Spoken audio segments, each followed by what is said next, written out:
Hi everyone, we're going to take a look at Bitcoin 15-minute chart today. Now last night it looked like a inverse head and shoulders was forming, which offered us a tradable neckline, but unfortunately the bulls could not break above the neckline, or rather, most importantly, could not break above resistance, which at the moment is between around 90.5k and 91. Now this pattern hasn't necessarily been invalidated yet because we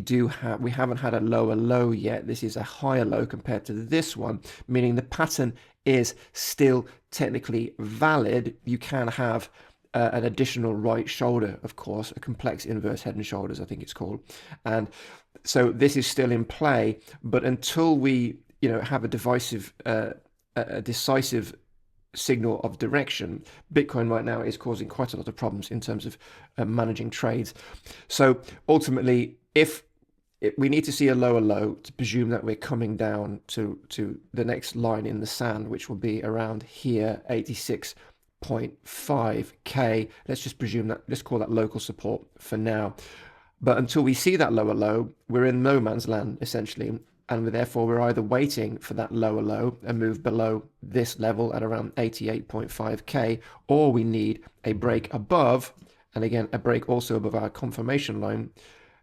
to come back in and start taking positions in the altcoin market and in Bitcoin on the flip side of what is essentially 90 to 91k. Now we need to see that first. And the other issue is, of course, you have to ask yourself how many buyers are going to be showing up here if we've lost this very important support trading area, because of course 89k and all these moving averages, 3-day 200 MA, the 4-hour 200 MA, are extremely important on multiple time frames in terms of bullish continuation. And of course, as you can see, Bitcoin has no chance of any more bullish gains until we see something different and we move back into this range. And because of that, right, we're entering this area with a bearish posture where bulls will be a little bit more hesitant about coming in at this area, and might be, and you can see here they're starting to stack up a little bit lower down, and the more this bearish narrative continues, the more they'll start coming down, and there's a big order block down here as far down as 81k. So there is no clear definable support line where everyone is accumulating for Bitcoin right now because of this ambiguity, but you'll see that there is a lot of overhead resistance forming just above the current price action and at 94.5k as well. So the bears are firmly in control. So this is what we need to see. We need to, of course, as I said, make sure we don't have a lower low, and then we need to have a confirmed break of this pattern neckline and above 90 to 91k, and then we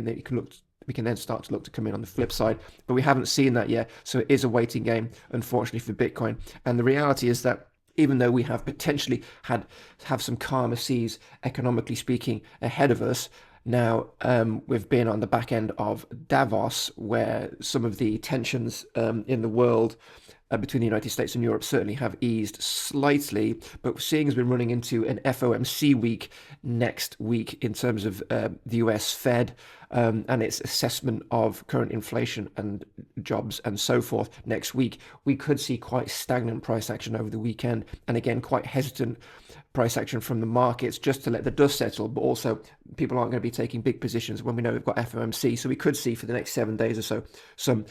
ranging price action, but those are the key levels to watch for Bitcoin.